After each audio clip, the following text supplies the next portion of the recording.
Ngene kuna speaker wa mbunge ya county ya Meru Ayub Bundi na mukrete rubunguro rokurungamira Matinda ya mbunge cha county ndeni andiuguru ya Kenya kwegita aria mwaka yumoyo yite na kirima mbura ya kwa mukira mathaga ya kurungamira Matinda ya speaker Ayub Bundi na libikinya Kenya guitethia na mbere Matinda ya mwaka yo yarerigiri kwambiriria tariki 24 mwanka tariki 30 cha mweri twetete muthuri muri okika tumenyeri nkuruki.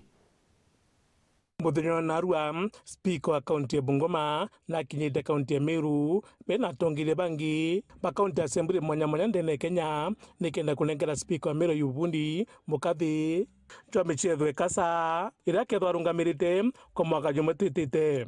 I hereby officially hand over the reign of CASA Games 6th edition to the speaker of Meru Ayub. I take this opportunity to accept the honor to be the patron of the CASA Games for the year 2025-2026. So I want to promise as a rock organizing committee that we are ready to host you. We have all the facilities and of good standard. We promise to carry this torch with honor, dedication, and excellence. Meru has truly become the home of peace and unity.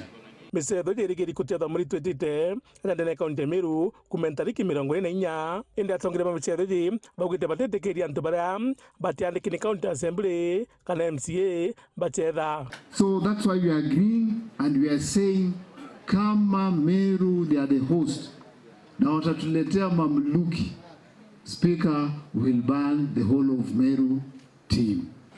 So I'll ask the speakers who are here, the clerks, the HR, let's be able to play our own staff, our own honorable members, and our own speakers. The clerk, please don't sign participating list of anyone who's on a staff. But the precedents I'm setting today with my team must be followed years to come.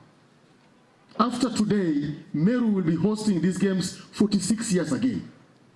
You can imagine if you set a bad precedent today, what will happen next year?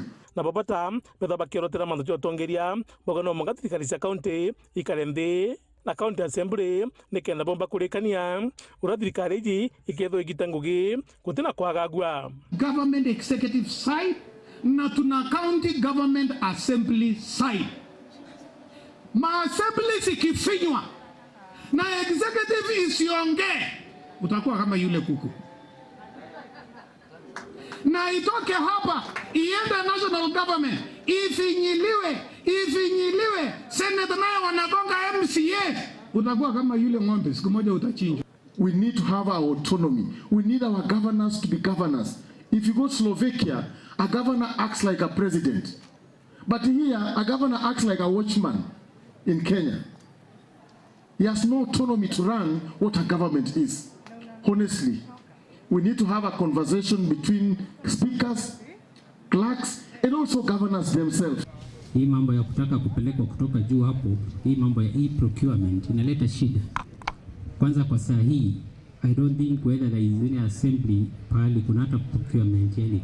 Kuna shida mingi sana. Lazima tusimame. Muthuri Murioki, Waru TV, Muthuri wa Kangangi.